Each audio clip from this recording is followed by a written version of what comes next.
Shalom adik-adik, sebelum kita beribadah PA hari ini, yuk kita perhatikan beberapa hal berikut ini. Pertama, sebelum beribadah, pastikan kalian sudah makan dan mandi ya. Jadi kalian sudah segar dan bisa fokus beribadah. Kedua, gunakan pakaian yang nyaman dan juga rapi. Ketiga, pilih ruangan yang tenang dan hindari keramaian. Terakhir, persiapkan hati dan pikiran kalian untuk beribadah. Ingat, walaupun kita beribadah online, namun Tuhan Yesus juga hadir bersama kita loh. Sebelum memulai ibadah, yuk kita bersaat teduh terlebih dahulu.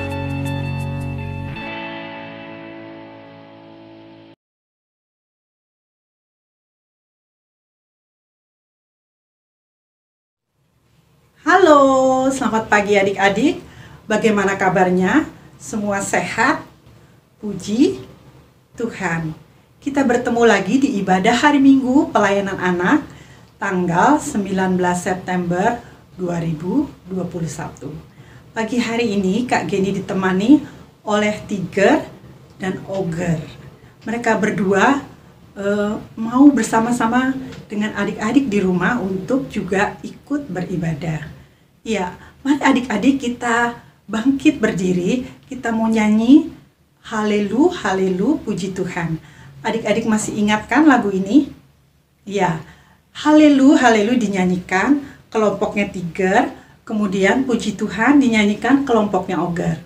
Ya, siap ya? 1, 2, 3.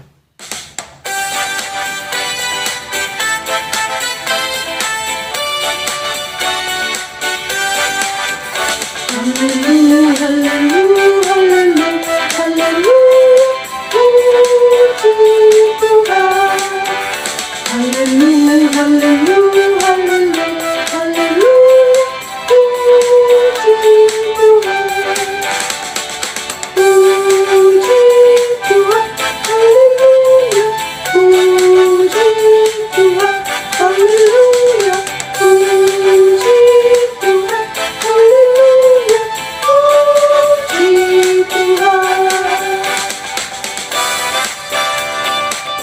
Sekali lagi ya. Ya. Haleluya, haleluya, haleluya, haleluya, puji Tuhan. Haleluya, haleluya, haleluya, haleluya, puji Tuhan. Puji Tuhan, haleluya, puji Tuhan, haleluya, puji Tuhan, haleluya, puji Tuhan. Oke, tadi kita sudah memuji Tuhan bersama dengan Tiger dan Oger. Sekarang kita mau lanjut untuk berdoa. Gimana adik-adik sikapnya? Tangannya ditutup, matanya dipejamkan. Mari kita berdoa. Bapa yang baik, terima kasih untuk pagi yang baru yang Tuhan berikan. Kami mengucap syukur untuk hari yang diberikan Tuhan. Kami boleh kembali bertemu untuk beribadah walaupun di rumah kami masing-masing. Ya Bapa, kami serahkan ibadah hari Minggu pelayanan anak pada hari ini ke dalam tangan-Mu. Tuhan berkati dari awal hingga akhir. Tuhan berkati kakak-kakak yang akan bertugas pada pagi hari ini. Terima kasih ya Tuhan. Dalam nama Tuhan Yesus kami boleh berdoa dan mengucap syukur. Amin. Ya, siapa adik-adik di rumah yang lagi sedih? Ada enggak? Pasti enggak ada ya. Kalaupun ada, pagi hari ini kita mau bersama-sama memuji Tuhan supaya sedihnya hilang, sehingga kita bersama-sama bersuka cita. Bagaimana wajahnya bersuka cita? Begini atau begini? Pasti begini ya. Ya, kita mau nyanyi satu lagu, Apabila Kita Sukacita. Apabila kita sukacita. Adik-adik masih ingat ya lagu itu? Ya, gerakannya begini. Apabila kita sukacita, Tuhanlah sumbernya, besar kasih-Nya bagi kita. nyanyi haleluya. Ya, jadi gini, terus tepuk tangan 2 kali. Bisa? Oke, siap ya?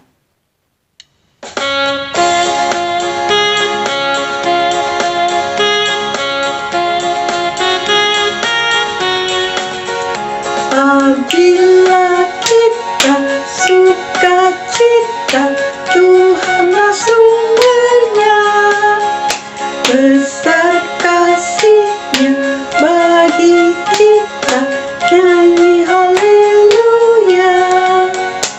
Apabila kita suka cita, Tuhanlah sumbernya, besar kasih-Nya bagi kita, nyanyi haleluya.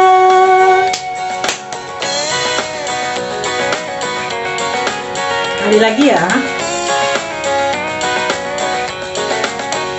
Apabila kita suka cita, Tuhanlah sumbernya, besar kasih-Nya bagi kita, nyanyi haleluya.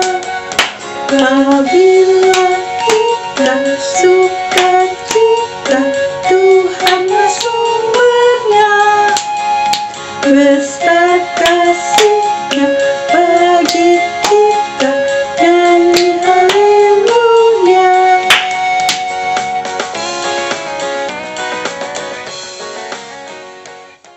Ya, sekarang kita mau nyanyi lagi satu lagu, kemudian kita mau siap-siap untuk mendengarkan cerita firman Tuhan. Ya, adik-adik masih bangkit berdiri. Kak Geni mau mengajak adik-adik untuk bernyanyi Tanganku Hendak Kupakai. Kita pernah nyanyi lagu ini, mungkin adik-adik belum ingat, kita ulangin lagi ya, supaya adik-adik ingat. Oke, siap? Tuh, 2, 3.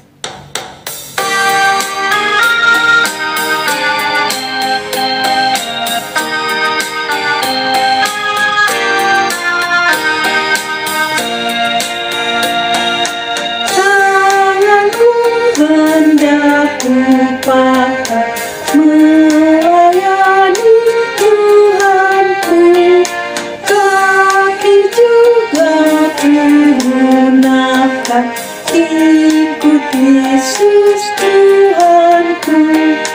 Mataku melihat Dia dan ku dengar suaranya, hati juga mau sedia terus percaya padanya. Selamat mendengarkan firman Tuhan. Terima kasih, Tuhan Yesus memberkati. Pembacaan Alkitab pada hari ini terambil dari Kisah Para Rasul 17 ayat 1 sampai 9. Kisah Para Rasul 17 ayat 1 sampai 9. Begini bunyinya. Paulus dan Silas mengambil jalan melalui Amfipolis dan Apolonia dan tiba di Tesalonika. Di situ ada sebuah rumah ibadat orang Yahudi. Seperti biasa, Paulus masuk ke rumah ibadat itu. 3 hari Sabat berturut-turut, ia membicarakan dengan mereka bagian-bagian dari kitab suci. Ia menerangkannya kepada mereka dan menunjukkan bahwa Mesias harus menderita dan bangkit dari antara orang mati. Lalu ia berkata, "Inilah Mesias, yaitu Yesus yang kuberitakan kepadamu." Beberapa orang dari mereka menjadi yakin dan menggabungkan diri dengan Paulus dan Silas, dan juga sejumlah besar orang Yunani yang takut kepada Allah, dan tidak sedikit perempuan-perempuan terkemuka.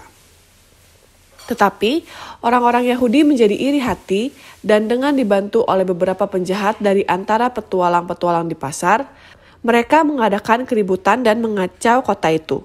Mereka menyerbu rumah Yason dengan maksud untuk menghadapkan Paulus dan Silas kepada sidang rakyat.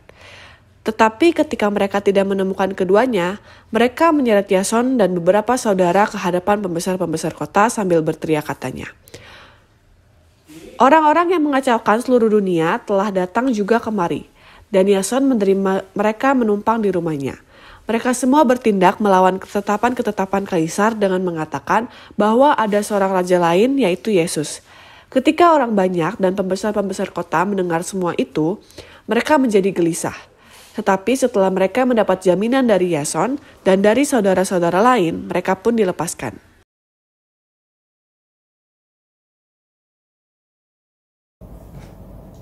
Selamat pagi adik-adik. Hari ini kita akan mendengar cerita tentang Bapak Paulus dan Bapak Silas. Ada yang sudah kenal ataupun dengar cerita tentang beliau, Bapak Paulus dan Bapak Silas? Ya adik-adik, mereka adalah pengikut Kristus yang setia. Mereka sangat mengasihi Tuhan Yesus Kristus. Mereka adalah pengikut Kristus yang setia. Kemanapun Bapak Paulus atau Rasul Paulus pergi, dia selalu menceritakan tentang Kristus. Pada saat itu, ketika Bapak Paulus dalam perjalanan dari Antioquia, lalu ke Apolonia, dan pada akhirnya mereka sampai di Tesalonika. Ketika sampai di Tesalonika, Bapak Paulus dan Silas datang ke rumah ibadah. Selama 3 hari Sabat berturut-turut, Bapak Paulus atau Rasul Paulus ini menceritakan tentang juru selamat, tentang Mesias, yaitu tentang Kristus. Dan orang-orang setelah mendengar cerita tentang Kristus atau tentang Mesias, juru selamat, mereka mulai percaya dan mulai bergabung, datang tiap-tiap saat untuk mendengarkan cerita dari Rasul Paulus ini. Banyak orang bergabung untuk mendengarkan. Tetapi adik-adik, ternyata ada orang Yahudi yang melihat pengikut atau orang-orang yang bergabung semakin banyak, mereka merasa iri. Mereka iri hati. Dan orang-orang Yahudi ini dibantu oleh para pengelana yang ada di pasar. Para pengelana ini ternyata ada juga orang-orang yang jahat. Jadi orang-orang yang iri hati ini dibantu oleh mereka. Mereka mengacaukan kota itu. Mereka membuat keributan di kota itu. Lalu mereka juga datang ke rumah Bapak Yason. Bapak Yason ini adalah orang di Tesalonika yang baik. Dia yang menampung Bapak Paulus dan Silas untuk nginap, untuk tinggal di rumahnya selama berada di Tesalonika. Nah, orang-orang Yahudi yang iri hati ini juga berkata bohong, memfitnah Rasul Paulus. Bahwa dia mengatakan kalau ada raja baru yang mereka ajarkan. Supaya apa? Supaya kaisar atau raja menjadi marah. Adik-adik, ketika mereka mencari Paulus dan Silas tidak ketemu, maka Bapak Yason yang ditangkap. Karena Bapak Yason yang menampung mereka di rumahnya. Tetapi setelah Bapak Yason dan orang-orang yang ada di sana menjelaskan apa yang diajarkan oleh Rasul Paulus, mereka dilepaskan lagi. Bapak Yason dan orang-orang ini dilepaskan lagi. Sehingga mereka tidak apa-apa. Dan mereka dibebaskan. Adik-adik, meskipun mengalami berbagai kesulitan, Rasul Paulus dan Silas ini tetap menceritakan tentang Kristus kepada banyak orang. Dan banyak orang menjadi percaya. Adik-adik, hari ini kita diingatkan oleh Rasul Paulus, oleh firman Tuhan yang kita baca, supaya kita berani untuk menceritakan tentang Kristus atau Juru Selamat itu kepada orang-orang yang ada di sekitar kita, kepada teman-teman kita ataupun orang-orang yang kita temui. Lalu bagaimana caranya? Bagaimana harus bercerita tentang Kristus? Saya nggak tahu, Kak. Adik-adik, ketika kita akan menceritakan tentang seseorang pada orang lain, kita harus mengenal dulu orang tersebut. Contohnya, seperti Kak Esti, ketika Kak Esti mau cerita kepada orang lain, misalnya tentang Kak Geni atau Kak Ebi, Kak Esti harus sudah kenal siapa Kak Geni. Kak Esti tahu Kak Geni punya 2 anak, ada yang perempuan namanya Kak Angel, ada yang laki namanya Kak Theo. Kak Geni dulu waktu kecil ada di Malang. Kak Geni sekolah di Malang. Kak Esti tahu, sehingga kalau ada orang tanya, orang pengen tahu tentang Kak Geni bisa sampaikan karena Kak Esti sudah kenal dengan Kak Geni. Begitu juga ketika Kak Esti mau cerita tentang Kak Ebi pada orang lain yang pengen tahu, Kak Esti harus kenal Kak Ebi. Kak Ebi berapa sih anaknya? Oh, ada 2. Ada 2 laki semua. Di mana sih rumah Kak Ebi? Kak Esti tahu karena kenal, suka bergaul dengan mereka. Kita juga seperti itu. Ketika kita mau menceritakan tentang Kristus kepada orang lain, kepada teman-teman kita harus kenal siapa Kristus. Bagaimana kita mengenalnya? Kita harus rajin untuk membaca firman Tuhan. Semua tentang Kristus dan apa yang dilakukan ditulis di dalam Alkitab ini. Jadi adik-adik harus rajin untuk membaca Alkitab yang sudah bisa baca. Kalau yang belum, mungkin dengar cerita dari kakak, dari papa dan mama tentang Tuhan Yesus. Siapa dia, bagaimana dia, apa yang dilakukan. Di samping itu, adik-adik juga harus rajin datang ke IMPA seperti ini, sehingga adik-adik mendengar cerita tentang siapa Tuhan Yesus, siapa murid-muridnya, apa yang disampaikan. Ya, itu yang pertama. Di samping kita rajin datang IMPA atau rajin untuk membaca firman Tuhan, kita harus rajin untuk berdoa.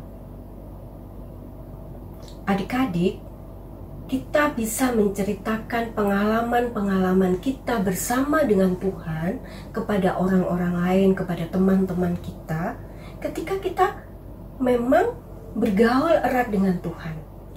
Kita berteman dengan Tuhan.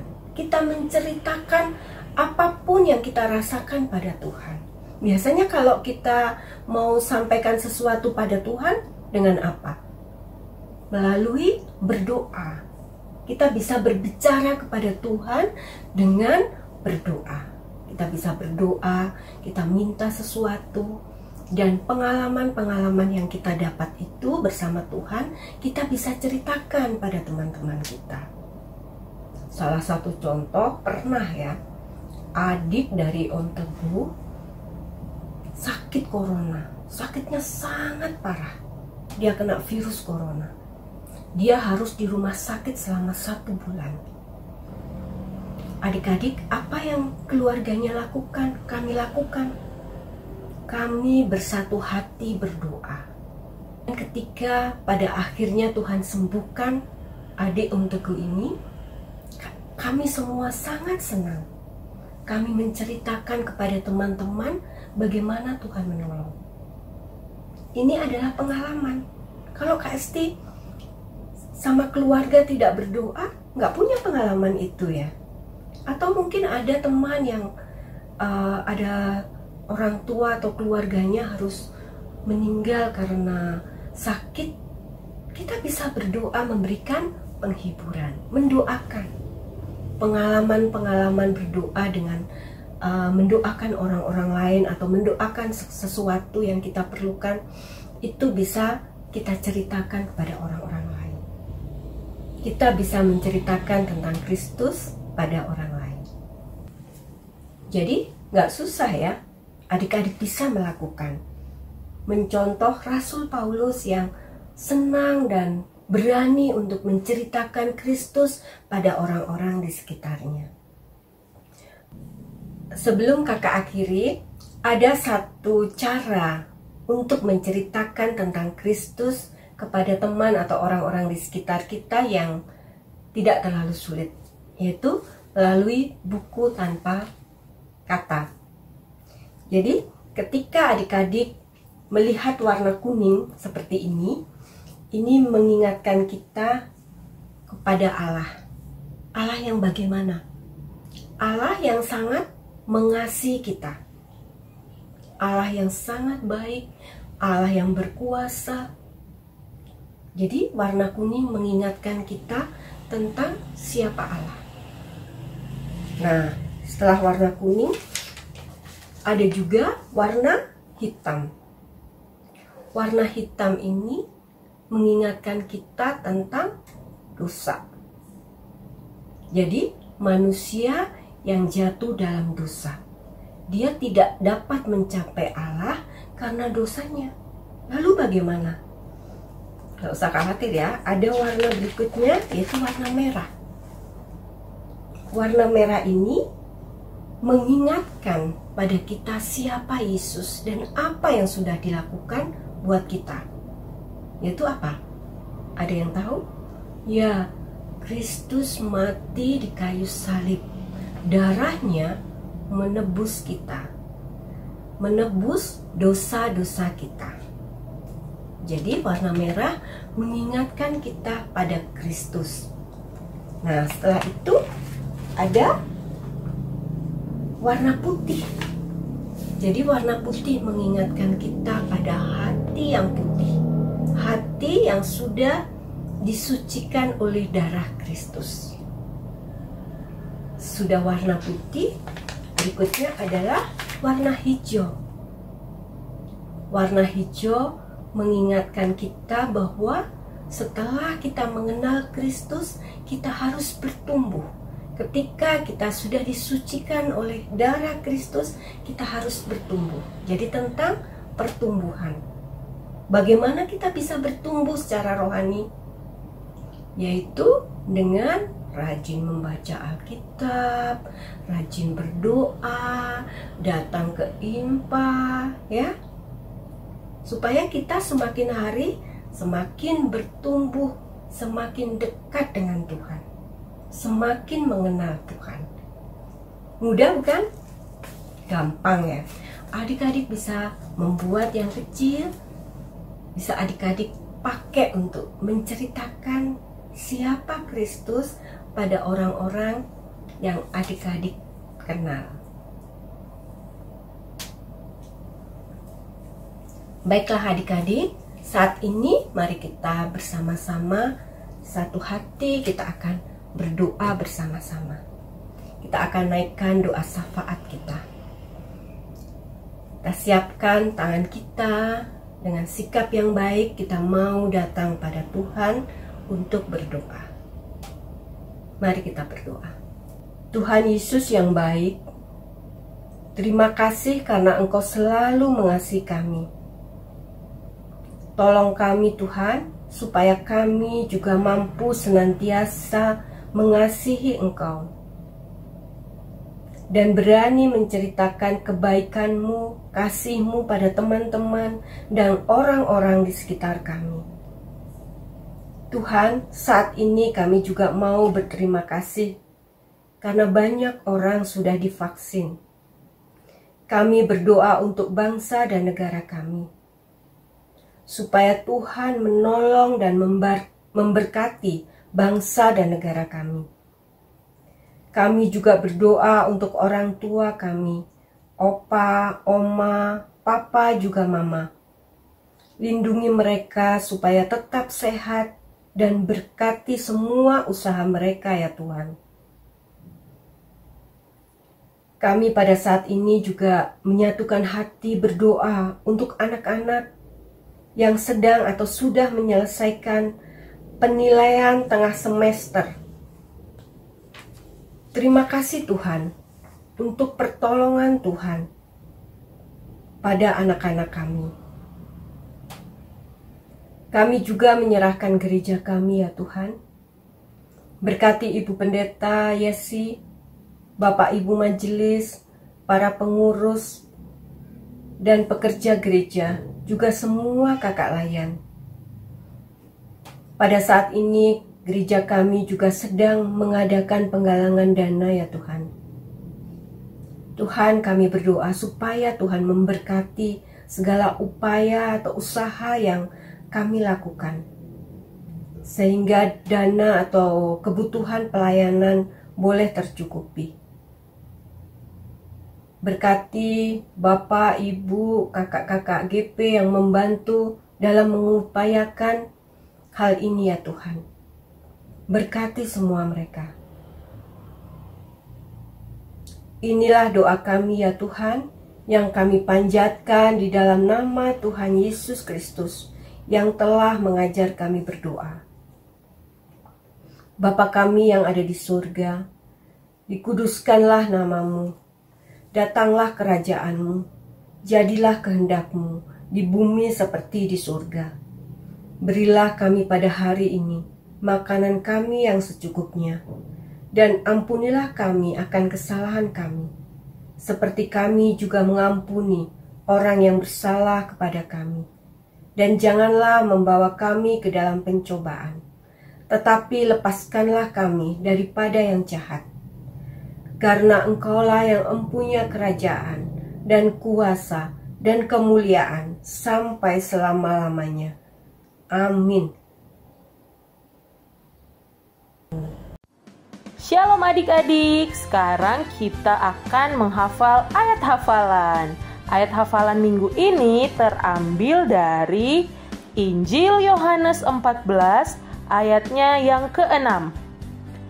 Sekali lagi ya adik-adik, ayat hafalan minggu ini terambil dari Injil Yohanes 14 ayatnya yang ke-6. Bunyinya demikian. Kata Yesus kepadanya, "Akulah jalan dan kebenaran dan hidup. Tidak ada seorang pun yang datang kepada Bapa kalau tidak melalui aku." Sekali lagi ya adik-adik, Injil Yohanes 14 ayatnya yang ke-6. Kata Yesus kepadanya, "Akulah jalan dan kebenaran dan hidup. Tidak ada seorang pun yang datang kepada Bapa kalau tidak melalui aku." Demikianlah ayat hafalan minggu ini. Selamat menghafal adik-adik. Tuhan Yesus memberkati. Persembahan, siapkan celengannya dan siapkan persembahannya. Kita ingin memberikan persembahan. Kita ingin menyanyikan lagu Persembahan Kami. Yuk kita nyanyikan bareng-bareng. 1, sambil menyiapkan persembahannya ya. 1, 2, 3. Persembahan kami pada hari ini, kiranya Tuhan terimalah dengan senang hati. Amin. Kalau sudah, adik-adik boleh taruh celengannya. Silakan ambil sikap doa yang baik, tutup mata, lipat tangan, mari kita bersatu dalam doa. Ya Bapa yang berada dalam kerajaan surga, kami sangat mengucap syukur kalau misalnya pada hari ini Engkau telah memberikan kami kesempatan untuk memberikan persembahan kami, untuk dapat menyisihkan sedikit dari rezeki yang telah Engkau berikan. Ya Tuhan, kiranya ya Tuhan persembahan ini dapat berguna bagi gerejamu, bagi kerajaanmu ya Tuhan. Kiranya persembahan ini juga dapat membantu pelayananmu. Kiranya Engkau juga memberkati tangan-tangan yang telah memberi. Terima kasih ya Tuhan. Haleluya. Amin.